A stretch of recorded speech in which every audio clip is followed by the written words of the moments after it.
Hello दोस्तों आज मैं आपके लिए एक नई हॉरर स्टोरी लेकर आई हूँ। अगर स्टोरी हमारी अच्छी लगेगी तो प्लीज़ लाइक सब्सक्राइब और शेयर ज़रूर करिएगा। चलिए कहानी स्टार्ट करते हैं।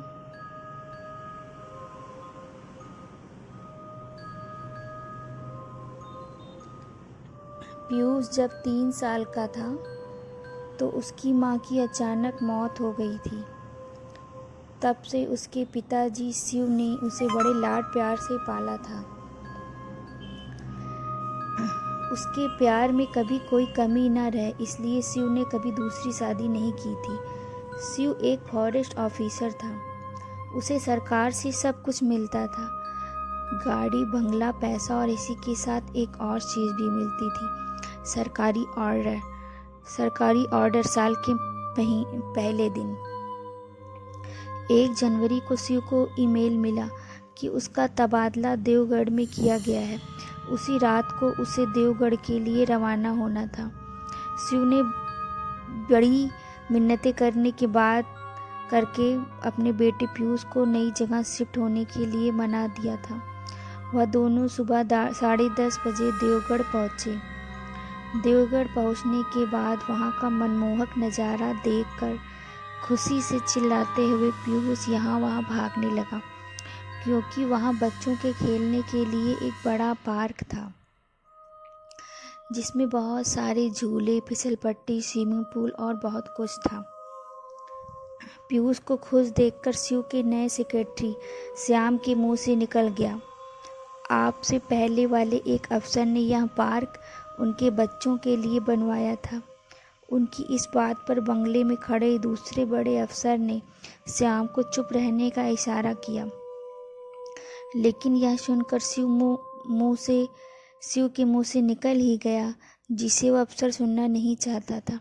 शिव बोला, वैसे कहाँ तबादला हुआ उनका, उस पार्क बनाने वाले अफसर का?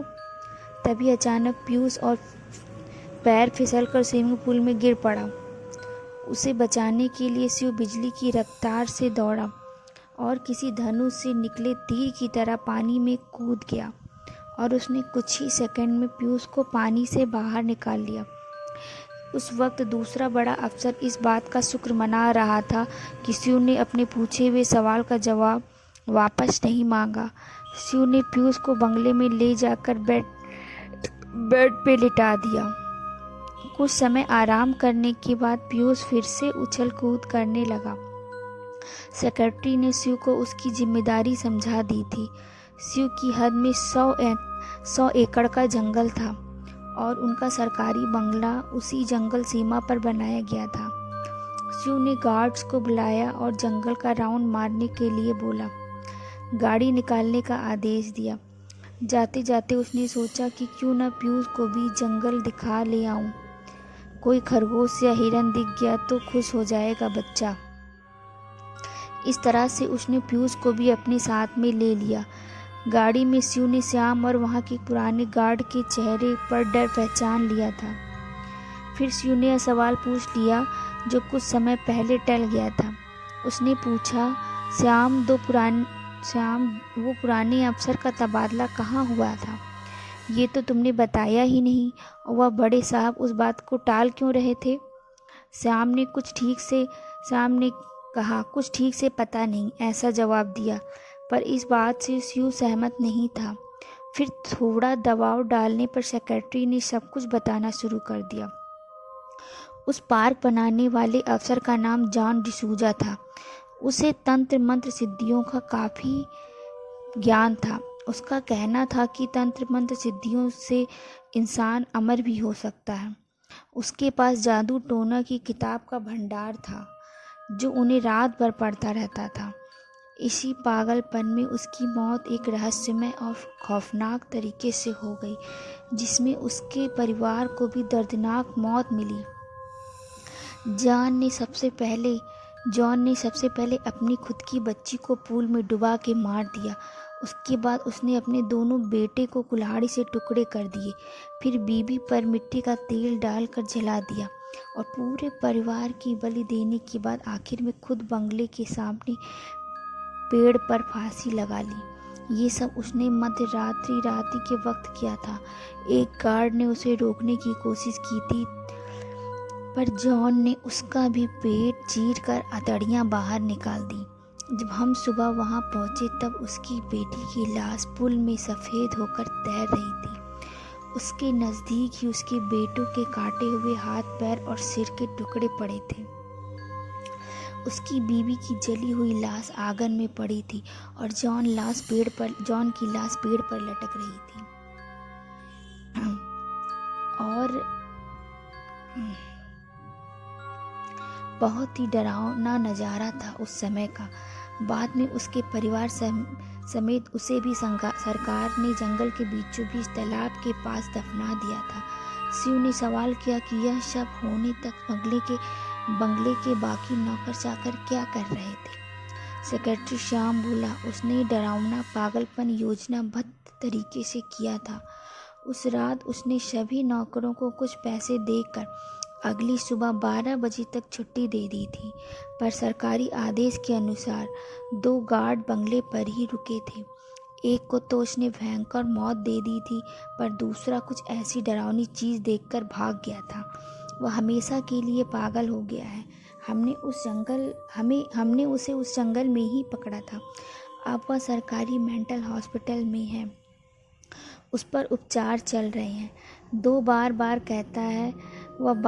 कहता है कि वह हर अमावस्या को आएगा और एक एक बलि ले जाएगा। उस दिन से आज तक जो भी अमावस्या की रात उस बंगले में रुकता है, वह सुबह पेड़ से फांसी लेकर आत्महत्या कर लेता है। तब से हर अमावस्या की रात यहाँ किसी को रुकने नहीं दिया जाता। गांव के पुराने पंडित जी ने बताया कि जॉन की रूह यहाँ रुकने वालों के शरीर में प्रवेश करके उसे आत्महत्या के लिए मजबूर करती है। इसलिए लोग मरते हैं। उसे हर वक्त अपने काम के लिए एक शरीर चाहिए होता है। और आज भी जॉन की क्रूर आत्मा जंगलों में भटकती है। न जाने भगवान उसे कब मुक्ति देगा। पूरी कहानी सुनाने के बाद श्याम बोला, सर कल अमावस्या है, आप भी बंगला छोड़कर गांव में ही रुकिएगा। शिव ने कहा, श्याम किसी को तो इस परेशानी का हल निकलवाना ही होगा। ऐसा कब तक वह शैतान मासूमों की जान लेता रहेगा। और चुनौतियों से तो मैं आज तक नहीं भागा। इतना बोलकर वह खामोश हो गया। शिव को अपनी नहीं पर पीयूष की चिंता सताने लगी। उसने मन ही मन तय किया कि पीयूष को कुछ दिनों के लिए उसके मामा के घर भेज देना ठीक रहेगा और खुद ही इस जॉन की आत्मा को हमेशा के लिए नरक में भेज कर ही दम लेगा। शाम होते ही गाड़ी बंगले पे पहुंची। सब बिना कुछ कहे गाड़ी से उतरकर अपने अपने काम में जुट गए। उनके जंगल से आने तक नौकरों ने रात के खाने की तैयारी कर ली थी। सभी गार्ड्स रात का खाना खत्म करके नाइट शिफ्ट में तैनात हो चुके थे और गांव के लोग जो खाना बनाने और साफ सफाई के लिए आते थे, वह तो दिन ढलने के बाद ही राम राम का जाप करते हुए अपने घर पहुंच चुके थे, क्योंकि गांव के लोग उस बंगले में रात को रुकने से डरते थे। शिव ने रात के खाने के बाद पीयूष को सुला दिया था और खुद भी लेटे लेटे सोचने लगा कि शिव के मामा संग्राम से फ़ोन करके मदद मांग ही लूँ। वो बगीचे में जाकर एक बेंच पर बैठा और सिगार सुलगाने लगा। तभी सन्नाटे को चीरती हुई आने वाली एक चीख ने उसे डरा दिया। वो आवाज़ गार्ड्स की थी। शिव गेट की तरफ तेजी से भागा। वहां पहुंचने पर जो नज़ारा शिव की आंखों ने देखा, उससे उसका कलेजा कांप उठा, क्योंकि मौत का तांडव शायद उस अमावस्या से पहले ही शुरू हो चुका था। उन दोनों गार्ड्स की लाशें गेट के पास ही पड़ी थी। शिव ने वक्त जाया नहीं किया। वह तेजी से पीयूष के कमरे में पहुंचा, पर पीयूष अपने बेड पर नहीं था। शिव उसे आवाज़ देते हुए सभी कमरों में देखने लगा। शिव की आवाज़ सुन के श्याम अपने कमरे से बाहर निकला। शिव ने बाहर जो कुछ देखा उसे सब बता दिया। फिर दोनों मिलके पीयूष को ढूंढने लगे। तभी स्विमिंग पूल के पानी में कुछ जोर से गिरने की आवाज़ आई। दोनों घर के बाहर स्विमिंग पूल की तरफ भागे। वहां स्विमिंग पूल पर पीयूष एक आदमी के साथ पानी पर खड़ा था। श्याम कांपती आवाज़ से बोला, जॉन डिसूजा। वो प्रेत आत्मा शिव को देखकर हंस रही थी। मानो वो पियूष को अपने साथ किसी और की दुनिया में ले जाने आया हो। घबराहट से शिव की सांसें फूल रही थीं।